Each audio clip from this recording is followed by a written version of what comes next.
Were you informed by your doctors that your fertility will be affected?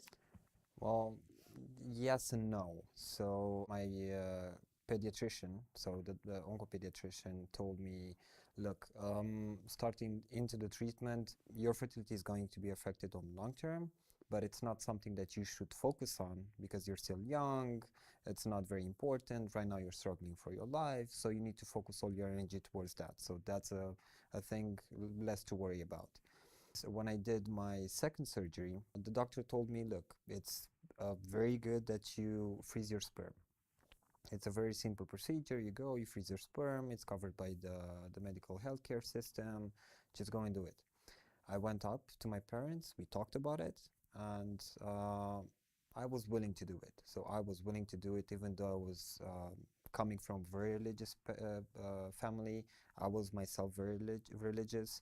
But at the time, my parents decided to do the final check regarding this matter with the priest, so the priest of the village. And the priest of the village said something like this, that no, masturbation is a sin. Plus, your sperm might be used by someone else to have illegitimate children. So, in that way, they convinced me, and I believed that, okay, even though I want to do it, it's not good that I should do it because it's a sin. And I didn't do it. How old were you? I was 16. So yeah, that's my story, and that's the situation that I was put in. But I'm not saying it's my parents' fault that they took the decision, because they took it without being informed of it. So it's just that there are cases where religion plays a very, very big part in making life or death decisions regarding fertility. How is it in Germany? I was adult when I got cancer. I was 29 and just planning the future with my boyfriend. I wanted to marry him, and then I got cancer, and it was not in the latest stadium, but the oncologist said, yeah, you have a lymphoma and we have to act. You could freeze your Your eggs? your eggs, Yeah. but you have to inform very fast and it will cost 4,000 euros. Do you have the money? Inform by yourself and then come back in 1 week. We have to start the chemotherapy. So, in 1 week, how do you do it when you're just in shock Yeah. getting a diagnosis like this? And so I thought about, okay, I'm 29, I will recover and maybe I will get children. My first thought was, okay, I have to live. Mm-hmm. So I went through the treatment, and then after the treatment, I was having my menstruation again and thought, okay, everything's fine. We married, and then I got cancer the second time and lost my 12-month-old embryo. Oh. In the 12 months, no, 12 week, was the phase that I could say to everybody, hey, I'm pregnant, we get a child. Yeah. And then it was like, okay, I'm bleeding, I will go to my Gynecologist. Yeah. and then it was like, okay, it's not living anymore, there's no heart beating. And the first thought I had in my mind was, I have cancer again.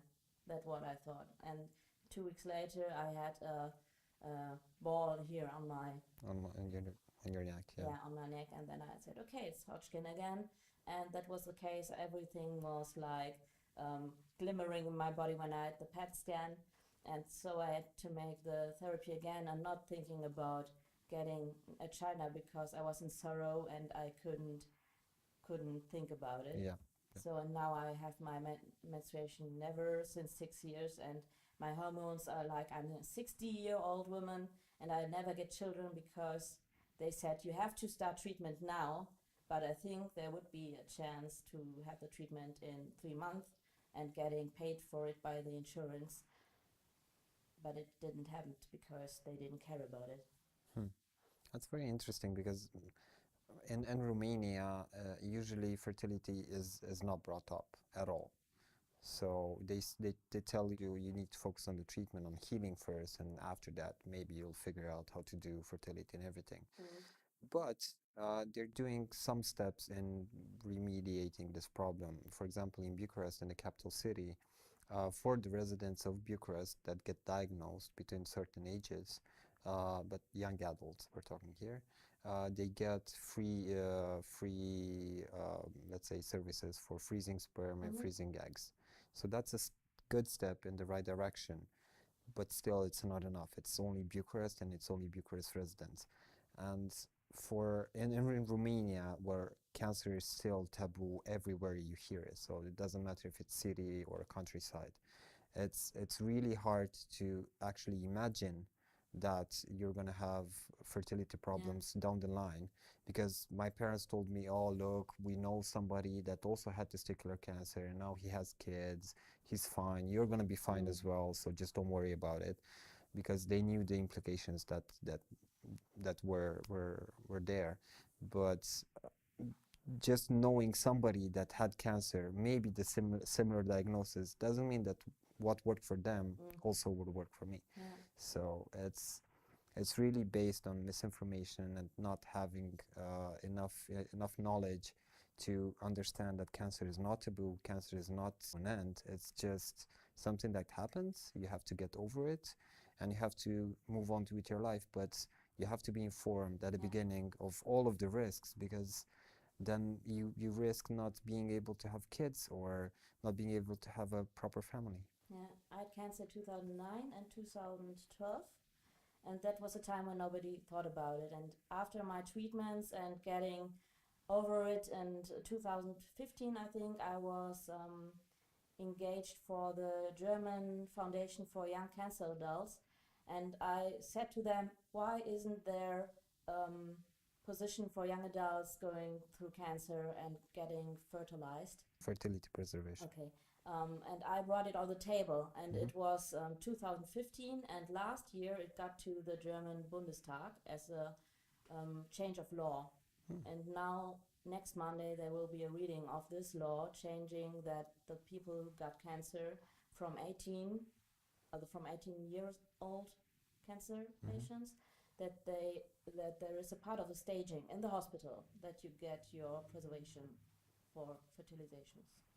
Okay, but if, for example, let's say that you're in a hospital somewhere in a big city and you get the service is included, for example, inside the big hospital. But if you're in a smaller city and that hospital doesn't have the necessary facility, so you'll be transferred. But that's very good. It will be a part of a big standard thing we will reach, I think, till 2020 or 21. Yeah, that's good for the future. It's good for the future. It's I care about future patients, not about me, because it's history. Exactly. It's really changing your life. You don't get kids. Yep. It's a part of nearly everybody. It's not our part anymore, but I have to care about the others.